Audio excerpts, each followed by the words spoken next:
glad to have on stage Aaron Bassett, and we will talk about testing pyramid. A big round of applause for him.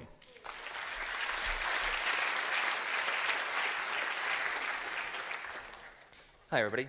Yeah, so thanks for the introduction. I'm Aaron Bassett. I'm here to talk about Django and the testing pyramid. When I say pyramid, I don't mean like the big stone pyramids. I'm talking about these kind of diagrams. So this is an energy pyramid. Some of you may have seen this in kind of school. The idea behind these sorts of diagrams is that we have, well, at the bottom of this one, we have our producers, and we have a lot more producers than we would have consumers and tertiary consumers, etc. So really, in any of these kind of pyramid diagrams, whatever's at the bottom is really needed in order to support the next layer, which is needed to support the next layer, and so on. Another example would be like a food pyramid. My food pyramid is slightly different. And then the one we're actually here to talk about, which is the testing pyramid. So at the very top of the testing pyramid, the little eyeball we have there represents manual testing. It doesn't represent like the Illuminati or anything like that, you know. I'm not a member of some secret organization, although if I was, that's exactly what I would say. But no, the eyeball at the top is our manual testing. Then we have our functional testing. We have integration testing. And then the big wedge at the bottom is our unit tests.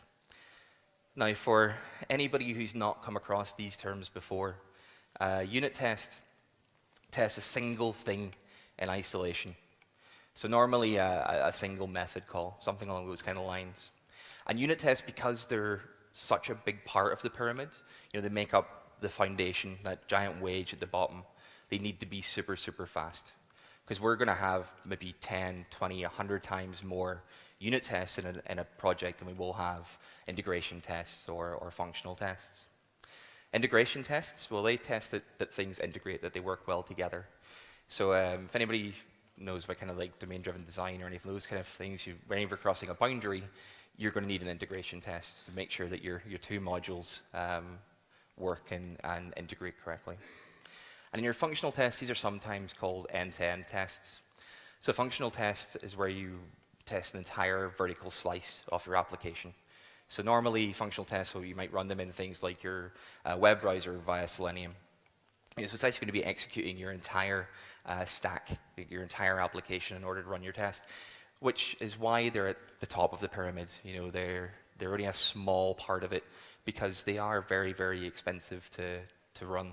You know, they do take a lot of time. In fact, as you move your way up the pyramid, you'll find that each thing becomes more expensive. You know, your unit tests are very quick to run. Your integration tests, reasonably.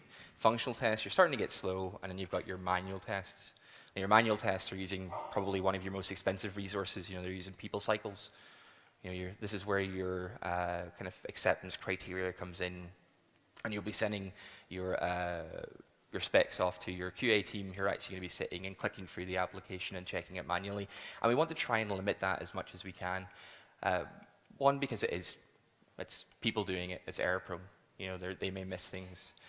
Two, because it is expensive. You know, having actual bums in seats, clicking through the website and checking things work is expensive, and it's boring, but it's mostly expensive. So how do we try to work our way through this pyramid? Keeping in mind, you know, that our unit tests should be the big foundation, and everything else should be getting smaller and less important as we go up. Well, we're actually going to start at the top. We're going to start with a thing called BDD. So some of you may have heard of like TDD, which is test-driven development. BDD is behavior-driven development. It's very, very similar, except rather than starting from writing unit tests, we actually start from writing what it is that we want our product to do. And a good way to go about writing these feature files is actually to involve not just your developers, but your product champions as well. So if some companies, that will be a business analyst, it might be a product manager, whoever it is, it's the domain expert for the feature that you're about to create. You know, they'll be the ones saying what it is that we're looking to achieve, what value is this feature going to bring to our customers. So we need to get them involved right at the very, very start. Then we have, obviously, the developers who are going to be implementing it, so they need to be represented as well. They're going to know what some of the limitations are of the platform and how that's going to factor in to what our feature should be. And then normally the last of our three amigos then would be somebody from the QA team. QA are really, really good at spotting kind of edge cases. They also make sure that the developers are not just thinking about the happy path, because we tend to do that, unfortunately. So this that I've got up here, this is some gherkin. Gherkin's actually structured language, but it's supposed to read pretty much like English. It's something that developers and your testing team and your product managers can all contribute to, so it's not in any kind of weird programming language or anything like that. The syntax is very, very simple, but it describes what this feature is to do and what each individual scenario that we want to cover in our tests are. So in this one, we're adding number verification to an application. So we want it that whenever a user comes to an application, they can add a mobile number to their account. Now, we don't want them just adding any random old number to their account. We want to make sure that it actually is their number and that they are able to receive calls and messages, etc. on that. We haven't typoed it, or they haven't given us somebody else's number. So to do that, we're going to do a bit of validation around it. So our scenario is just that we add a valid phone number. Given I'm an authenticated user and I have a valid phone number, when I go to the phone number page and I press the verify button, then I should not see an error message. So it's English. It's very easy to follow. But the three most important words in it is this given, when, then. So given gives us the context of what we're doing. In this case, the context is I'm an authenticated user. It's something we need to set up before we can run the rest of the test. When is the action that's being performed? In this case, we actually have several actions, so we're using and as well as the when. And then is what we expect the outcome to be. So in this context, when I do these things, this is what the outcome is. Now, whenever we're writing other scenarios, we don't, as mentioned before, we don't want to just test the happy path. We also want to test for any failures that we may have. So another scenario might be that a user enters an invalid phone number. Now again, we have this given, when, then. We still want to be an authenticated user.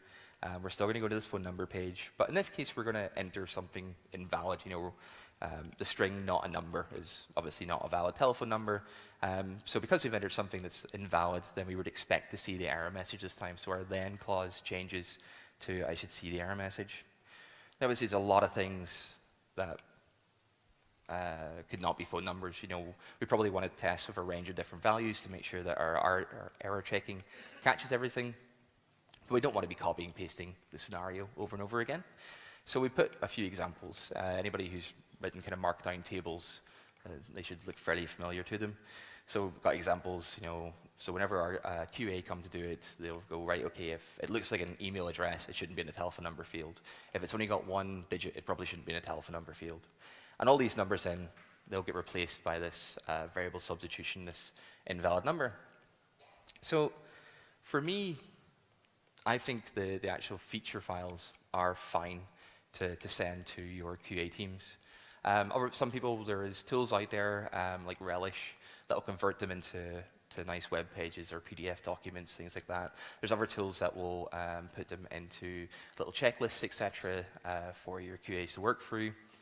We normally just actually commit them up to GitHub, let them pull them down, and they can work through them that way. And that then forms kind of the contract of what we're building. That is our acceptance criteria for whenever we launch a new feature. Once we've closed that feature request in our ticket tracker, that's what they're going to go look at. Is they're going to go step through these feature files, these scenarios, and they're going to make sure that they all match what we've said we're going to do. But we're not just going to use them for manual testing. Because they are kind of structured, yes, they read like normal English, but they're written in a specific way, then we can automate them as well. So here I'm going to be using a little package called PyTest BDD. There are other packages for doing this. I think a popular one is behaviors. I'm using PyTest BDD just because I use PyTest, and it's kind of path of least resistance, but I'm sure the others work just fine as well. So here we've got this given I'm an authenticated user. So that was our first step, really, in that scenario. And what the code is going to do then is obviously set up that context. So we're going to browse to the login page. We're going to fill in our form. We're going to submit it. And then our browser object here will have the relevant session cookie, etc., for an authenticated user. The actual browser object itself is provided by another package called Splinter, which I use via PyTestSplinter. Again, path of least resistance. And what Splinter allows you to do is to drive different web browsers. So I think out of the box it has Firefox, it has Chrome, it also does headless browsing, Phantom.js. Really nice feature is that it also can connect to remote WebDriver instances. So if you've got a Sauce Labs account, you can actually connect your same test suite up to Sauce Labs and run your tests in any of the, I think it's a couple of hundred per OS versions of the browsers they have. So if you want to run it on Windows 10 and the latest version of Edge, or Windows 10 and an older version of IE, you can do it with the same test just by configuring which browsers you want to use there. Back to the code. So we've set up our context. Now we're going to do our whens. So we actually, as I said, we had one when, but a couple of ands, which are still actions as well. So we're going to go to our phone number page. We're going to enter this invalid phone number. That's still going to be our little variable substitution. So our test runner will know that the examples below, which also are called invalid number, that it should actually run this scenario for each of those examples. So we don't have to worry about, again, copying and pasting our code or anything like that. And then once it's run through all the actions, it's then going to run our then. And this is where we'll put in any of our kind of assertions. So here we've got, I should see the error message. Again, we're just using our browser to find that by CSS. And that's just looking to ensure that that element that is actually on the page.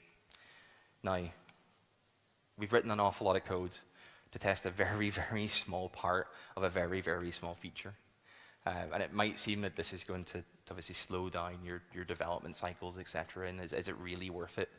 Well, the good thing is once you start from BDD, then you can reuse an awful lot of this. This authenticated user, like you're going to be using it on probably most pages in your site. So once you've written it, it's there, and you start to build up a library of these different steps that you can have. And once you've kind of got this library together and you're working with your business analysts and you're working with your QAs, they're going to get used to that kind of language as well. They're going to know that we have an authenticated user step, and if we use that same term again, then we can reduce the amount of work. In fact, you don't even really need to use the same term. You can create multiple aliases for each step as well. So if it reads better to say I'm logged in rather than I'm an authenticated user, or I log in, you can modify, or you can have multiple aliases on the same step. Really, you shouldn't be trying to shoehorn in a step into one of your scenarios. If it doesn't read right, then reword it. It's one extra line of code, and you're fine. So that's the next part of our pyramid kind of taken care of. We've got our functional testing done, but our tests are still going to fail because we've not actually written any application code yet. So we write our application code, we run our tests again, and yay, all pass, job done. We've got that big green tick. We can move on to the next feature. No, not quite. We've only taken care really of the first two parts of this pyramid. And while they're really, really useful, they are very, very expensive. Whenever you run a functional test, as we mentioned before, you're not just running the little piece of code that you want to test. You're testing your entire stack. You're probably going to be testing your database in there. You're going to be testing Django itself in there. You're going to be testing Django's middleware and its views and its models and everything. We probably, if it's sitting behind Nginx, you're going to be checking that Nginx is working. All these things, they all add to the execution time. They all add to the processing time. And to be honest, whenever you're doing your development, you don't want to be running them all the time. For a range of reasons, mostly because, well, if it's taking a long time to run your tests, you're not going to run your tests. If it's taking 20, 30 minutes every time you push up on the CI, then you're going to be less willing to make small changes.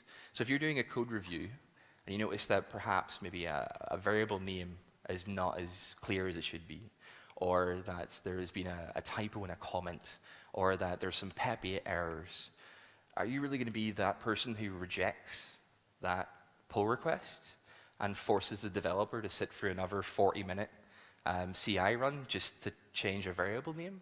No, you're going to give it the thumbs up and say, hey, it looks good to me, even though it really doesn't. And you're going to introduce these tiny little code smells because they're tiny and it's not that big a deal. It's only a couple of seconds change, but we don't want to run through all the CI again. But they build up, and you start to make your code less readable, less maintainable, and it's broken window syndrome. Once you start to notice these small errors, then they tend to snowball. So that's where our unit tests come in. Now, in test-driven development, obviously we should be starting with our tests here. That's normally what I would do as well, but because we have some code, I'm going to look at how we would refactor that instead to make it more testable. I think everybody got an understanding of at least a little bit of what unit tests are, so we'll start from a little bit of refactoring first. So this is the code that we had that passed our functional testing. I skipped over the slide really, really quickly because it is ugly. Purposefully so. Please do not think this is how I normally write my code. In fact, I'm not even sure this would actually run. But yeah, it's really, really ugly, and which makes it very, very difficult to test. Say, for example, we want to test our regex here in the middle. So that regex is checking to ensure that our phone number only contains numbers and a plus sign and spaces and that kind of idea. Really, really small piece of functionality, perfect candidate for doing unit testing. But in order to test that small piece of code, we have to execute the entire function. And we don't want to be testing things like, is the user authenticated in our unit test for our character validation. So we've got to mock stuff out. We've got to patch stuff. We have a dependency in there on the request object. So now we've got to mock out a request object. We had a dependency in there on the user object and our authentication system. So now we've got to patch those out as well. We were importing a model. So now we've got to patch the model or mock it out too. And the reason for that is because that code was far too interconnected. With far too many dependencies. The dependency arrows were all over the place. We didn't have any kind of, we weren't following the single responsibility principle or anything like that. We just had this big ball of mud. Everything was just kind of jumbled in there, and hey, it works. What do we care? Move on. When really what we'd be looking for is kind of what's referred to as a modular architecture. Now, I'm not going to go through all of them. There's lots of different types of modular architectures. We have domain-driven development. You've got the clean architecture from Uncle Bob. You've got hexagonal architecture. Whichever one works for you, great. Or if you don't fancy using any of them at all, that's fine. As long as you're kind of following the solid principles and single responsibility, your stuff will still be easy enough to test. So let's move into some refactoring then. If you're a PyCharm user, this keyboard command should be very, very familiar to you if you do any refactoring. It extracts the current selection and turns it into a method. For us, though, first of all, we're going to turn this into a class-based view. Classes are a lot easier to test than functional programming. It's a class-based view, so we can now pull in our login required mixin, and we can take out that authentication check. The easiest code to test is no code. If we can delete some code and just rely upon something that the framework already gives us that already is covered by Django's tests, let's do that. So we rip out that. Now we're using a class-based view as well. We can turn it into a form view. Because it's a form view, then we can rip out all that validation stuff that we have in there, and we can actually move it into validation functions, which can be used by our form. So our giant ball of mud is now, hopefully you'll agree, is a lot easier to read, a lot easier to comprehend. And then when it comes to testing those validations, well, because we've extracted them out into their own functions, it becomes really simple. Here's that same valid characters validation that we had before. We don't have any dependencies now. We're not dependent upon anything in Django. We're not dependent upon the request object. We're not dependent upon any models or authentication layer anymore. So this code could be executed in isolation very, very easily. Even the other example that we had in there was that we were checking to ensure there was no outstanding verification requests for that number. Now this does use a little bit of Django. We'd have to patch out with the validation request model there. Now, if you were following strict kind of domain-driven development, you may have that extracted out into a repository, and then you would use dependency injection so that you could get over this kind of stuff. Personally, patching a single method in a test, I don't think is going to add an awful lot of overhead, and our test should still be really, really fast. So what does that mean? As well as helping with our kind of developers' lives and that they're not waiting around for tests, we can start to do cool things. We can do property-based testing. So property-based testing, before we had like 4 examples of invalid phone numbers. Well, property-based testing, we can actually have it generate like thousands of examples. We give it a spec as to what the string should be, what kind of character should be included, and let it generate random ones. It's kind of, I think it's also referred to as fuzzy testing. But what if we were actually testing stuff outside of our own application? Say we wanted to interact with Nexmo. So Nexmo has a phone number verification service.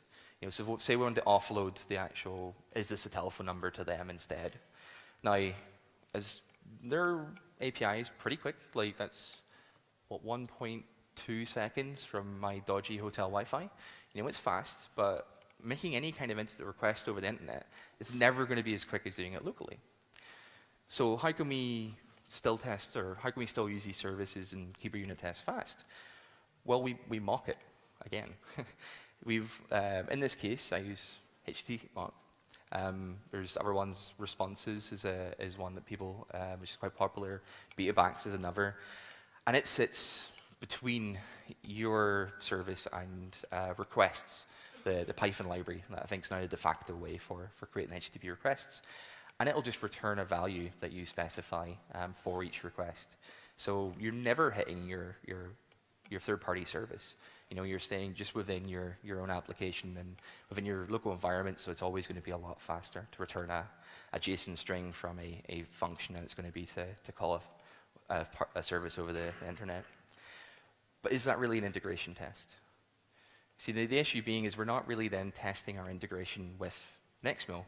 We're testing our ability to mock out Nexmo's API. So what we can do then, the easiest way to do the integration test is not to mock it. Let it go to their API. It is going to be slow. You can mark it as such. Integration tests don't need to be as fast as unit tests. You don't need to be running them constantly while you're developing like you would do with unit tests. They should still be part of your CI suite, and you still be running them before you do any merges or anything like that, obviously. But you are allowed every now and again to have a slightly slower integration test. But what about, this is lifted straight from Nexmo's documentation, so what about things where it's very difficult to do it automatically? So they have a part of the verification service where they send a code to a telephone number, and then you've got to type that code back in. Well, we're running an automated script. We don't have a telephone. We don't have somebody sitting there to type the numbers in. That kind of defeats the purpose of trying to automate all this stuff. So what if we send a request to Nexmo, and we just had them send it to some like dummy phone number, we don't care. And then we actually query Nexmo and ask them, hey, do you have any outstanding verification requests? And we get those requests back from Nexmo, and then we get the code from that and we send it back to them again, and then they respond to whether or not like that's actually valid. No. We're not testing what we're actually, the functionality that we're actually interested in. We're now testing our ability to use the Nexmo's API to look up a list of verifications. We don't even have that functionality in our app. We're adding things in here to test that we don't even have. So, okay, right, I've got it this time. So we send a request to Nexmo. Nexmo sends it to Twilio. Twilio sends it to us, and then we send it back to Nexmo. Well, no, because now we've just introduced a dependency on Twilio, and now we've got to do all our tests around them, and they don't sponsor this. So no, we're gonna get rid of them. Okay, I've got this then, right. So we send the request to Nexmo. Nexmo sends it back to itself. No, I don't even know what happened if you tried to do that. I need to ask them when we go back out there. It feels a little bit too much like a divide by zero error. It made me nervous. Okay, so we get an Android phone, and Nexmo sends it to that, and we use Tasker, and we have a big warning on it to not touch, because somebody's going to like take it off the charger or something. But what if they buy a Samsung? Like, no, that's just, no. A Raspberry Pi, that's it. We're going to have a Raspberry Pi, and we're going to use a USB modem, and no, because the signal's always rubbish on those. And we don't want our test failing because you don't want a mobile signal. Okay, so we get an Arduino, we get a GSM shield with an external aerial, and then we get our own mast. No. This is why we have the pyramid. Not everything has to be covered in integration tests. We have unit tests. We have functional tests. We don't need to always have every single bit automated. And as a last kind of hurrah, we also have our manual testers. And if they don't pick up on it either, well, then our users will find it within like a microsecond of it going live. So there's always that. Thank you very much. Any questions?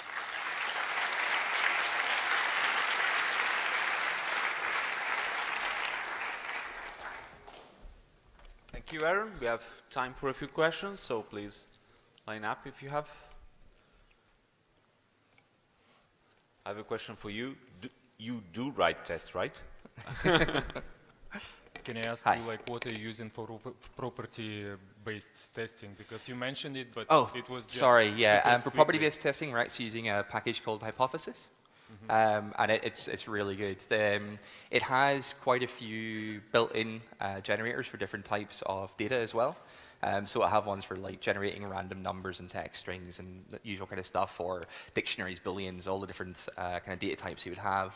But also it's very easy to extend. So if something like the telephone numbers, where we would have a very small subset that we wanted to accept, we could then use that as our generator function and tell it to generate random ones that do not match these requirements. So basically, you need to provide some serializer to your data, or like description of your data structures that you want to. Potentially, yeah, depending upon what it is you're looking to test.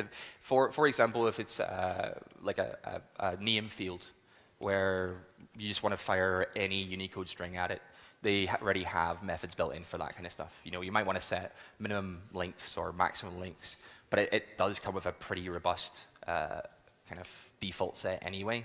And where you do have very specific requirements, it's very easy to extend. Cool, thanks. No problem. Okay, you're not particularly saying, focusing on saying, okay, do only unit tests and all the others less, and so. But in similar tasks, it usually happens that people say, stop doing, BDD and really only do unit tests. And I think that, but the pyramid suggests that. I mean, the form of the pyramid. And particularly, I think this is the pyramid, the image of the pyramid is a little bit misleading, because actually what should tell you what tests you write, I mean, your decision should be based on the risk you need to cover.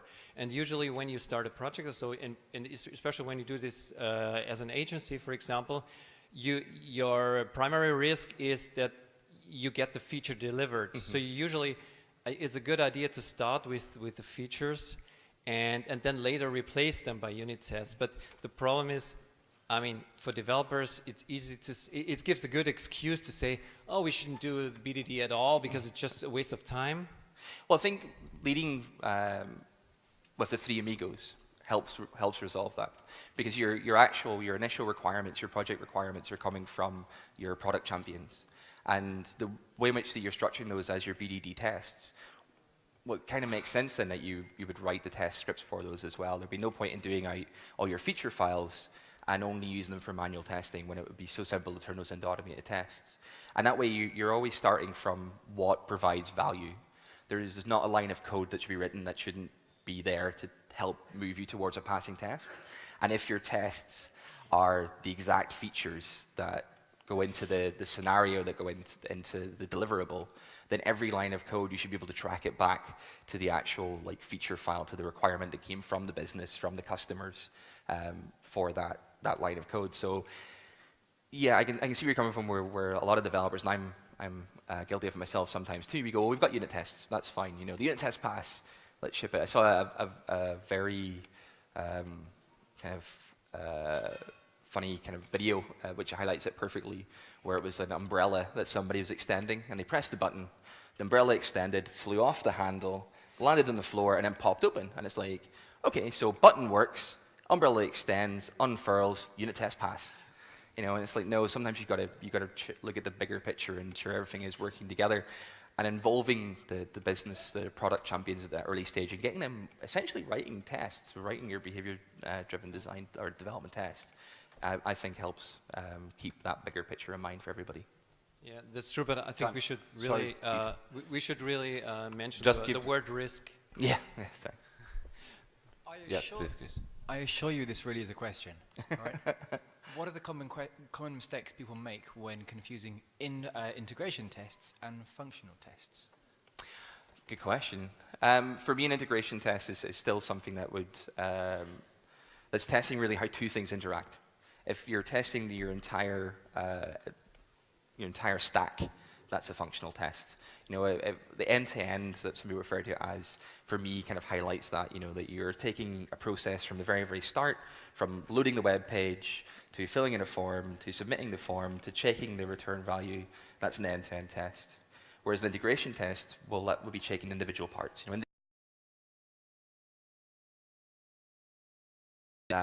Say we're doing OpenID, that we are able to authenticate correctly with the OpenID provider.